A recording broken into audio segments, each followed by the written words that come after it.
Hej, jeg hedder Karl Tomrup, og i dag der er I kommet med i værkstedet, fordi jeg skal skille min motor ad.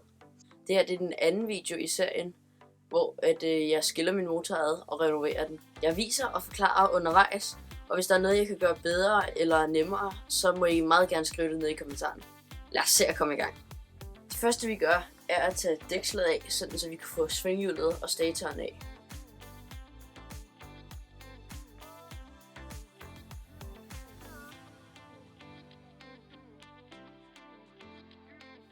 Når jeg tager delen af, så lægger jeg dem ned i fryseposer, fordi så ved jeg, hvad for nogle dele, der hænger sammen.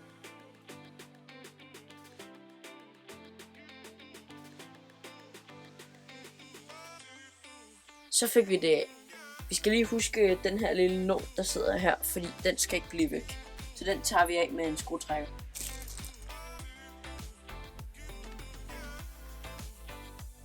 Nu skal vi have det her tandhjul af, og bagefter så vender vi motoren rundt.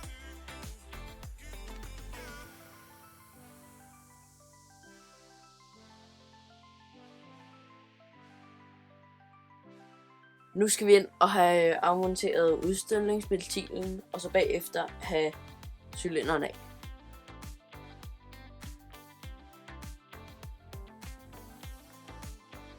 Herinde der er der noget olie, og det er ret fedtet, og det er ikke så sundt, så derfor har jeg taget handsker på. Jeg sætter lige den her ind, fordi vi skal løsne den der, så vi sætter den ind her for at sørge for, at jeg ikke får vredet noget.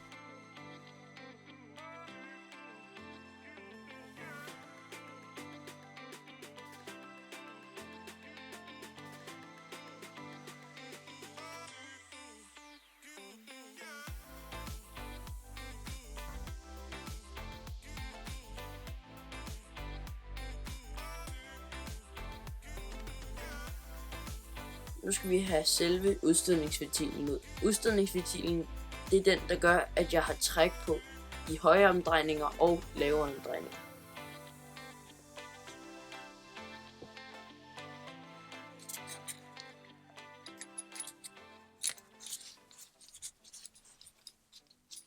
Så kan jeg få toppen af.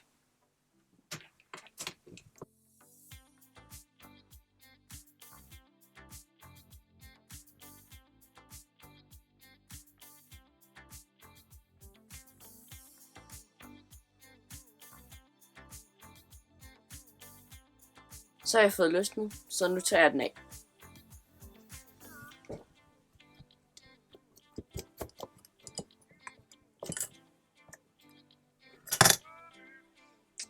Det var så cylinderen. Så nu skal vi videre til at have stemplet af.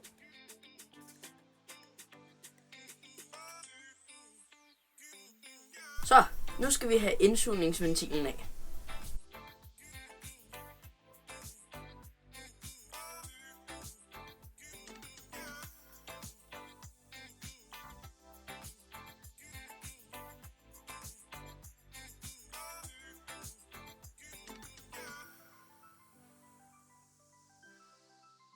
Nu skal vi have skruerne af, så vi kan komme ind til vandpumpen og koblingen.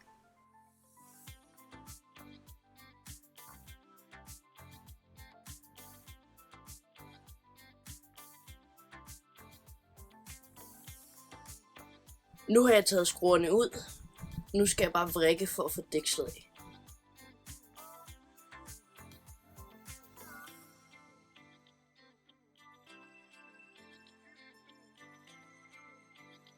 Nu skal vi tage det her tandhjul af, som er til udstødningsventilen.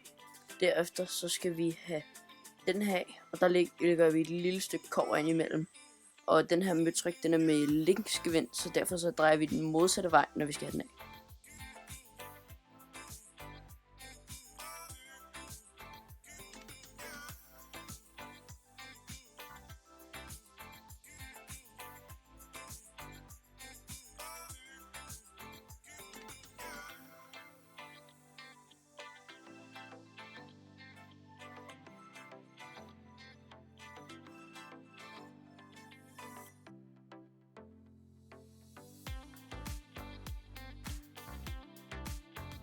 Nu skal vi have koblingen af, og det gør vi ved at med skille den ad ved at løsne de her 5 skruer.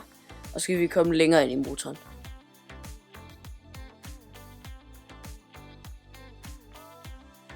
Nu tager jeg inderdelen af koblingen af, og så skal vi have fiber og metalpladerne af.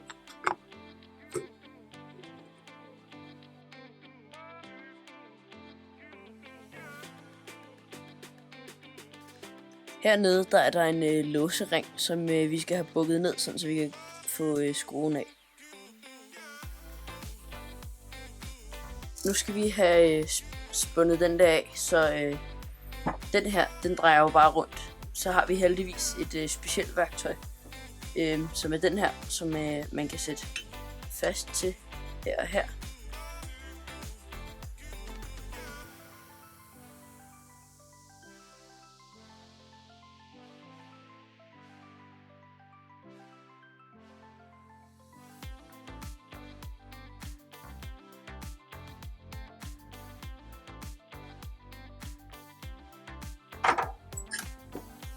Sådan der.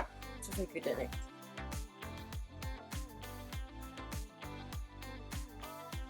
Nu skal vi have alt det her af, så vi kan komme længere ind i motoren.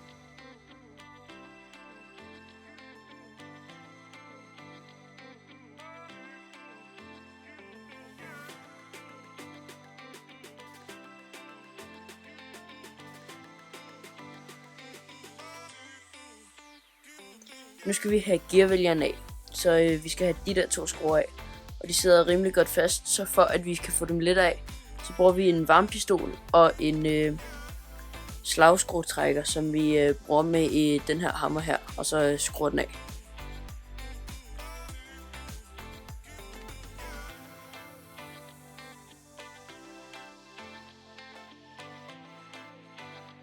Vi skal lige have den her fjederarm af, og så skal vi have gearakslen af.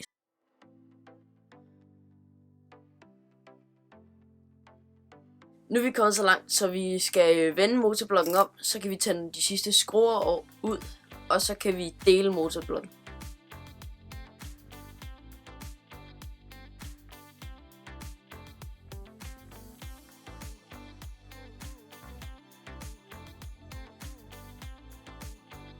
Nu skal vi have skilten ad, og det gør vi ved, altså det kan godt være lidt svært, men vi kan gøre det lidt lettere for os selv ved at banke stille og roligt med en plastikhammer op på kanterne, som kan gøre den mere løs og lettere at tage.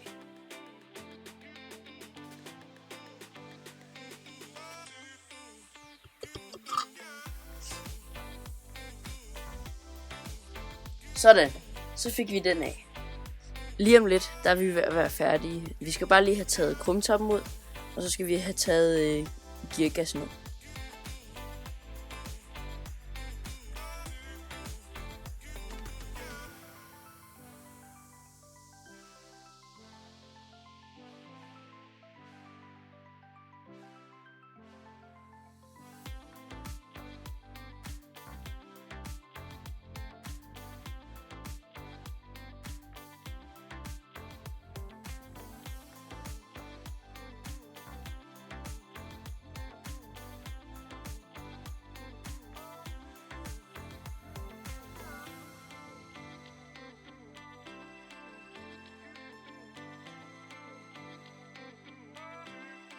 Det er rigtig vigtigt at holde styr på tandhjulene i gearkassen, så derfor så sætter jeg en strips på hver ende for at sørge for, at de ikke falder af, så jeg kan holde styr på dem.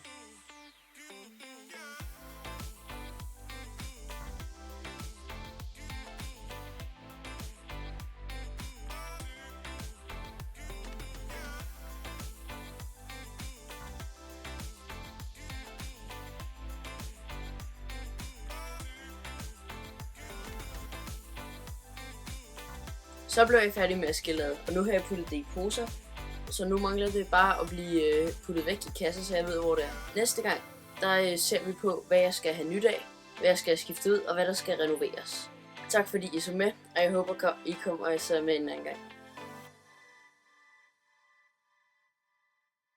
Jeg må indrømme, at når jeg laver de her videoer, så er jeg ikke helt alene. Jeg er herude med min far, og han er lidt unormal.